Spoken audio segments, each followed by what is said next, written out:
And one of the things that I love about listening to you speak, and I've seen you before, is you've done this in so many situations in an outside the box that no one would think of. You're able to draw it out, and someone who would think that's impossible. You only see the possible, and you have some of the most illustrative stories and examples.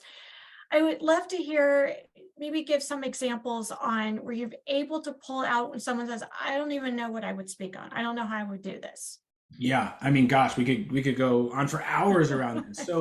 So let's stick with our theme here of the sort of moderated Q&A series, because it's one that people can wrap their heads around. They sort of understand it. They've listened to podcasts. They see that it's a webinar series. It's in essence, Kristen, exactly what we are doing here today. Sort of this dialogue back and forth where you bring on a guest. So the idea, let me share a great story. So I was working with a life insurance executive, and his goal was to sort of grow his business. And we were having this exact conversation, sort of, where do I start? How do I invite people? Like, what type of topics can I do? And so I said to him, okay, like, what do you like to do? What are some of your hobbies outside of work? And he sort of, yeah. And I said, okay, Saturday morning you wake up. What do you do? And he says, I cut my grass. And I go, okay. And he goes, no, but you have to understand, like, cutting my grass for me is like a big thing, because I want to have the greenest grass in the neighborhood. Like, that's my sort of goal. Like, don't tell anyone, but like, I really want to have the greenest grass in the neighborhood. And I said, you mean like lots of the people that you sell life insurance to, like, they want the same things? So I said, why don't you reach out? One of your guests could be the biggest landscaping company in your town. You can invite the owner on, and you could interview him or her on how do you have the greenest grass in your neighborhood?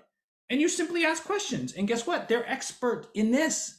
And so you're sort of reverse engineer. And I saw this puzzled look in his face. And he's like, wait, I sell life insurance. And I said, yes, but your clients want to have green grass. And so you can use that. That was an example of a theme for a show that he ultimately ran, and it did unbelievably well. He had a huge turnout. And so the focus wasn't on life insurance. It was on adding value, bringing value to who his client base was.